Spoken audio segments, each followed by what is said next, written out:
Hello! Today we will be looking at the Cambridge IGCSE music listening paper.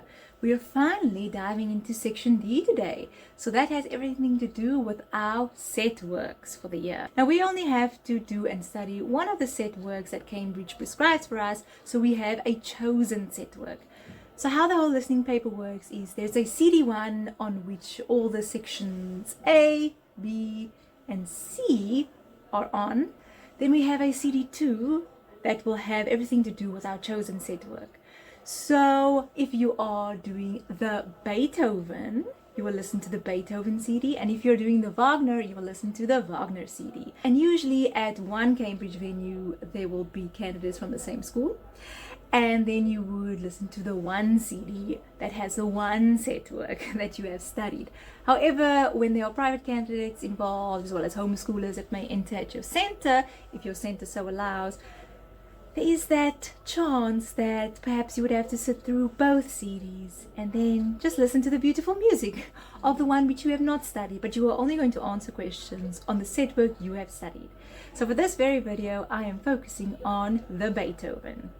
And this will be based on the first two movements of Beethoven's Symphony No. 5. So we are looking at the June 2024 paper 1-2 past paper today. You can find these resources on the Cambridge School Support Hub, which I have linked in the description below. And today we are looking at sections D1 and D2, and these have to do with the Beethoven. I will make a video as well in the Wagner, which will be our section D3 and D4 of the very same paper. But what we're going to do is we're going to read our questions and then we are going to listen to our extract, after which we will answer our questions. Now, the June 2024 series actually presented us with the very first, and actually the one and only, example of what Cambridge may ask of us when it comes to the Beethoven. Now, of course, there's another opportunity for questions on the set work to be asked, and if you are watching this video, it's of course for you. You will be writing in the November 2024 series. And I actually think the very specific date of the exam is the 31st of October. But hey, close enough. It's still part of the October-November series. So let's jump into our questions. You'll see it says section D, 16 marks. Now, wow, a whole section to count 16 marks. We have a whole set work. Okay, granted it's only two movements, but still it's a lot of information. There's a lot that Cambridge has outlined for us, whether it be on a quick history of the composer, but also the very nitty-gritty details of keys and time signatures of our movements, what the character indications are, how it should be performed, and everything surrounding that. So it is a lot to study for a little marks, but hey, this is what Cambridge IGCSE is all about. It's about you knowing as much as you can and then applying it in any which way, shape or form that Cambridge may present it to you. So here we go. It says answer all the questions on one set work. So of course the one you have studied, please don't answer both, because why? So Beethoven Symphony No. 5, that is us today. It says you will hear two extracts. Each extract will be played twice with a pause between each playing. Now they say music D1, we will look at the skeleton score, which you'll find in the separate insert. So of course there is a skeleton score for D1. And then questions 29 through 32 will be based on this skeleton score. So question 29 says, how is the music in bars 1 to 11 different from how it was presented at the start of the movement before the recorded extract? So we have to identify what we are hearing in the audio extract, our listening. And then we also have to know how it fits into the whole piece in context, because we should know what just happened before this excerpt of the extract. Okay, then the next question, what instrument plays the cadenza in bar 21? And then also, what is the tempo marking for this cadenza? So you don't have sheet music in front of you. So this is also something that you would have just have to have studied, and then you have to bring that knowledge with you into the exam. On the next page, they ask of us, what part of the recapitulation is heard from bar 49? They also then ask us, why is this passage different from earlier? And then lastly, they ask, in which city was the symphony first performed? And then we have to tick the appropriate city. And also, we're not going to get the city information from listening to our extract, so that is something that we should know from our Cambridge notes. I've also previously made a full video on the first two movements and the information that Cambridge would like us to know about the first two movements of Beethoven's Symphony No. 5, and I've linked that video in the description below. So please do go ahead and watch that for all your foundational information of what we should know about our Beethoven. And if we know all of that information, we will be able just to listen to a beautiful extract of the work, and then we will be able to answer our questions. So let's take a deep dive into our listening. Section D, set work. Answer all the questions on one set work. Either Beethoven, Symphony No. 5, or Wagner, The Master Singers of Nuremberg, Overture. Beethoven, Symphony No. 5. You will hear two extracts. Each extract will be played twice, with a pause between each playing. Music D1. Look at the skeleton score, which you will find in the separate insert, and read through the questions. Now listen to Music D1 and answer the questions in the question paper booklet.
Great, so that was our first listening.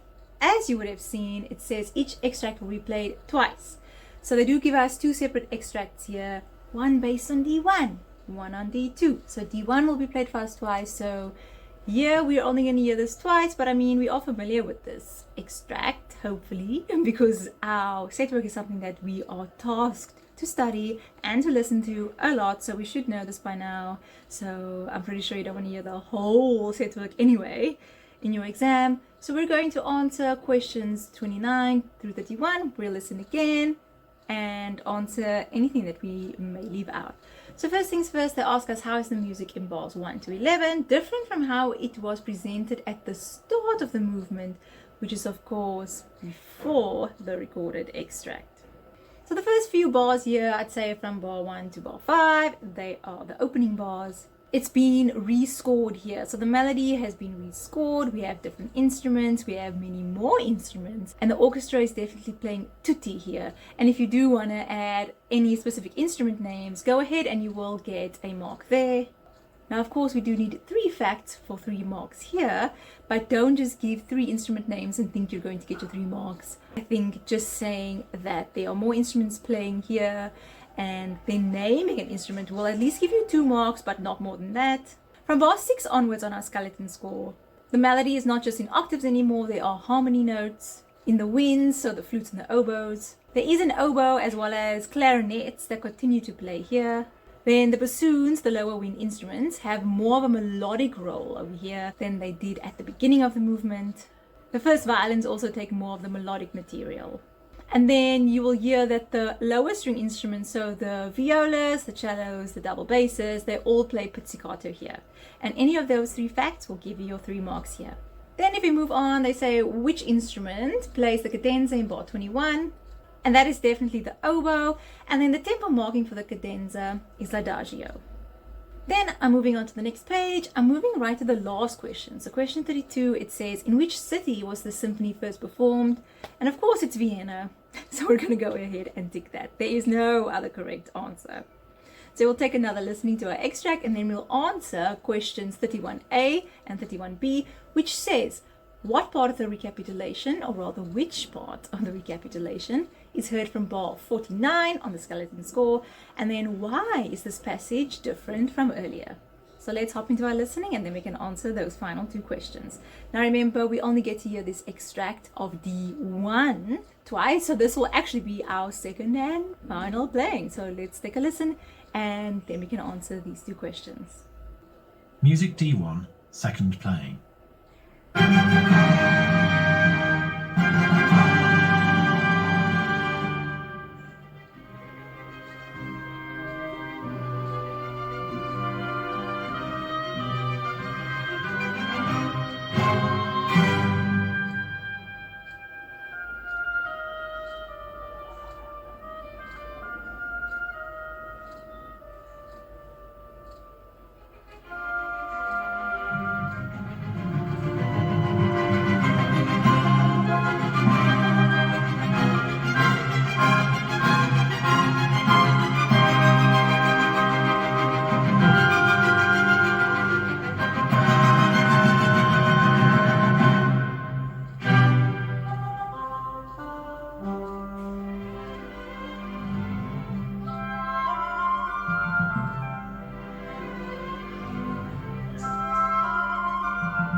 There we go. So let's answer our final 2 questions. So what part of the recapitulation is heard from bar 49 onwards? Of course, this is the transition. So just by writing that down, you'll get your 1 mark for your 1 fact there. Then why is this passage different from earlier? And of course, it is just because it does not need to modulate. It does not modulate, so it does not change key. And in whatever way you put that down, you will get your 1 mark there. So that wraps up D1. So let's go ahead and look at our D2 questions, also based on Beethoven's Symphony number 5. Here it says, look at the skeleton score, and you will have another one. And it says you will find it in the separate insert. Then we're going to read through questions 33 to 35. Firstly, it says, on the stave below, write the first 2 notes of the viola part in bar 3 in the treble clef. So this is sort of a transcription question. So we have to transcribe what we see in the viola, so the alto clef, we have to transpose it to a treble clef part. Let's pretend now we're writing for violins. So we just have to do a little music theory exercise there. Then they ask us in 34A, name the key and cadence in bars 7 to 8. Now of course we can see this directly on the sheet music. It is almost also like a music theory question. We don't necessarily have to listen for this. I mean, the cadence, we can confirm it by listening, but the key, I don't know if you have perfect pitch, I don't. So I definitely have to see it on the paper, and the cadence I can definitely go ahead and listen and confirm it, but we can also see it on the page, so you can write that down. Then they ask us what is the relationship of this key to the tonic of the key of the entire symphony. Then lastly they say describe the accompaniment in bars 22 to 31. And the little superscript 3 just means the 3rd beat of the 22nd bar. So from beat 3 of bar 22 to 31, we have to describe the accompaniment there. And then that will wrap up our questioning for Beethoven. So let's go ahead and jump into our listening. We will listen to it once. I don't think we need to listen to it more than that. Just remember in the exam, this extract will also only be played to you twice. So not 4 times like the rest of the sections and everything on CD1, but only twice. So let's go ahead and listen to our extract here. Now listen to music D2 and answer the questions in the question paper booklet.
Okay, there we have it. So of course, if it wasn't obvious before, the first extract D1, came from the first movement of Beethoven's Symphony No. 5, and the second extract now, music D2, has come from the second movement of Beethoven's Symphony No. 5.